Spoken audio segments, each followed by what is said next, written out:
everyone. This is Kenji here at the Sea Otter Classic. It's here in Monterey, California at the Laguna Seca Raceway. And this is the gathering of the bike scene on the West Coast in California. And I'm here meeting up with a friend of mine, Laurel King. Laurel is a great friend from the outdoor industry, runs a business called outdoorindustryjobs.com. But also has been working this event for years, so a great happenstance meeting. I'm so glad to see you here. And just had a few questions about the Sea Otter since you've been involved in it for so long. Let me just ask you, how long have you been involved with it and how old is the event? The event's 29 years old, and I think I've been involved at least maybe 22 years of those, a long time, yes. And so what are the roots of this event? How did it get started? Well, it was started by three men. Two of them, or at least one of them, was a bicyclist. Frank Sutton, Ron Sutton, and Frank Johannan. And I would say about, and again, don't quote me on this, about 15 years ago, maybe 12 years ago, Frank bought out the Sutton brothers. And but I think mainly one of the Sutton brothers was the founder. I can't remember his name. Rick Sutton was actually the biggest bicyclist, and he is still in the industry and has had booths here. I ran into him the other day, so yes. So it's a little bit like outdoor in that respect. Like once you're in, you never really leave. Yes. A little bit of whack-a-mole going on. Exactly. Like, oh, where do you work now? Yeah. Yeah, I noticed that in outdoor too. Maybe it's something about the enthusiast sports. It is. So it's really interesting to hear your experience on the inside, watching this event grow and change over the years. Last time I was here was 2 years ago, and I noticed some differences from the years past. The big thing this year is that Interbike, the trade show for the bike industry, isn't being produced. So how is that affecting this event, do you think? Well, as far as I can tell, this consumer show has grown because it has always been known as companies coming in and showing their new products for the year. But now I've heard that it has grown 30% this year as the number of booths that have increased because of that. And so it's been kind of a coming out for new products in the industry. And then so they get exposure not only to the dealers that visit, but also the consumers. And then they have a good party and fun. And actually the Bicycle Leadership Conference, which the Sea Otter also runs, here in Monterey, a lot of those people come out and see the new products and companies here as well. So, yeah. So a 29-year-old event had a 30% growth. Like, that's pretty unusual. That's not something you see too often, especially in a mature industry like cycling. So what are some of the trending, like the new categories that you're seeing here? Well, I've seen some food. Of course, I've seen food over the period of years. They've come and gone. You mean like energy food? Energy food, butters. We talked about gels, all those things. Those have always come, but there's new ones. I saw a winery here. I've seen, it's mostly bicycle-oriented in components and things like that. But, I don't think it's changed that much. It's just brought the people that are at Interbike need somewhere to mingle and meet and see the dealers. And there are all those small accessory companies that are being left out.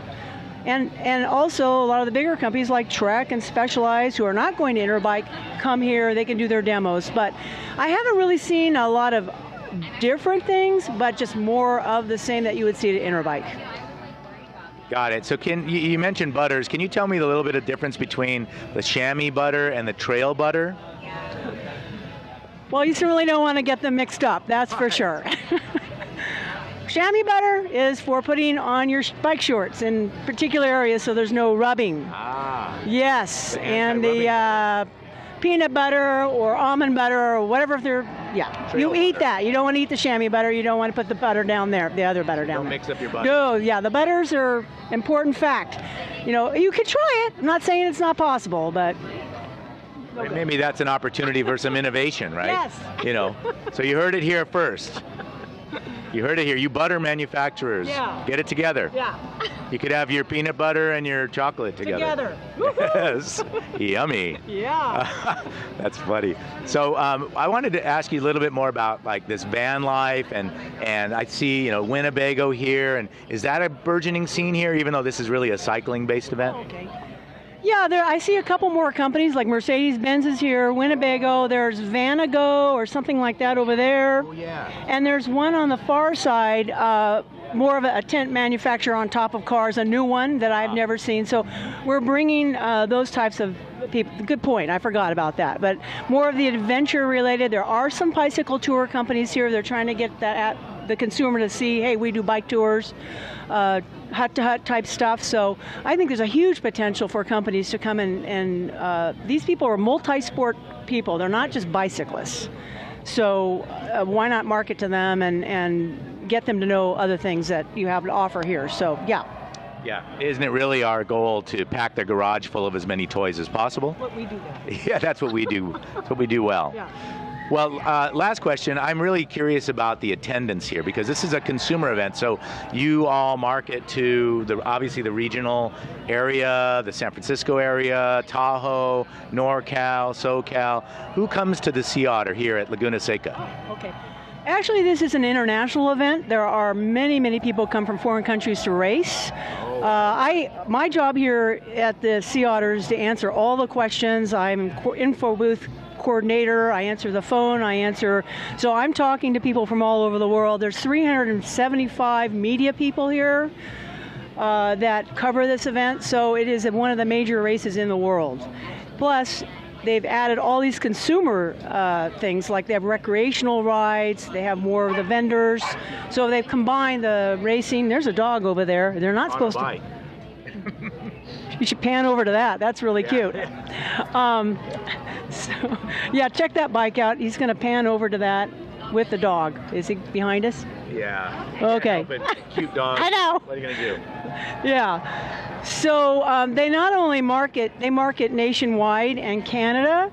Also, a big aspect of this event is trying to get 12 and under free to come in here. Yeah, I know. And a lot of kids. Right, they have a kids demo day. They do demonstrations in schools around the area to get kids in the area to come with their parents to learn how to bike, to get exposed to the biking world. So one of their major goals is to keep the bike industry going by exposing it to younger people. Sure. That's a big goal of this event, that's one of the reasons I'm involved, because of that, actually. So it's just not U.S., and it's international, kids, adults, everybody. That's what Now I know, Laurel, that the secret of every trade show is that every trade show is a regional event. And people can come from 40 countries, but you're going to draw strongest from the local region. So, and so not really being deeply immersed in the bike industry, like I'm curious how this attendance base might be different from, say, an event that's in Arizona or in New Jersey or something like that.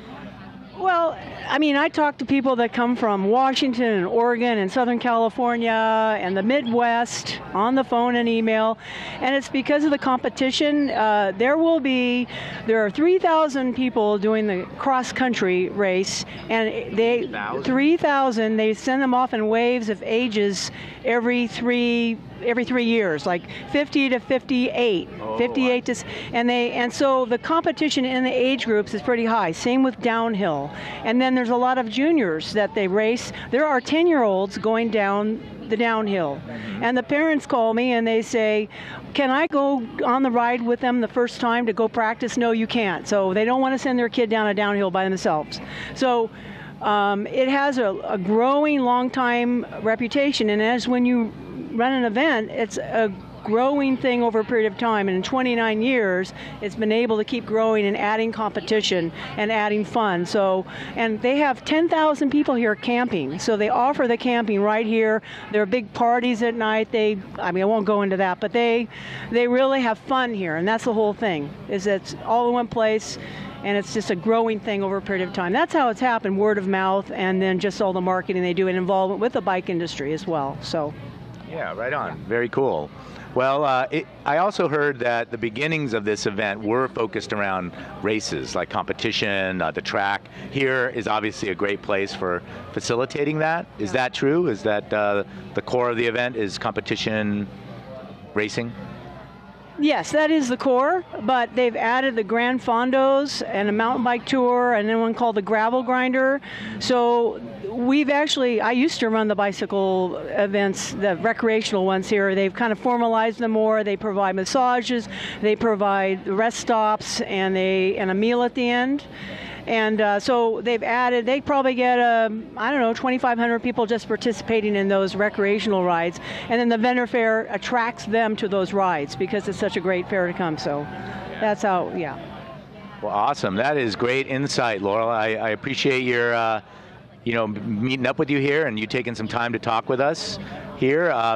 It's Kenji with Ecotone Explorer with Laurel King of OutdoorIndustryJobs.com. If you're interested in this kind of topic, don't forget to subscribe or leave a comment on this thread. And we'll be cruising around here at the Sea Otter Classic at Laguna Seca in Monterey. So we'll see you out there. Thanks. Did I do okay? I think you did great.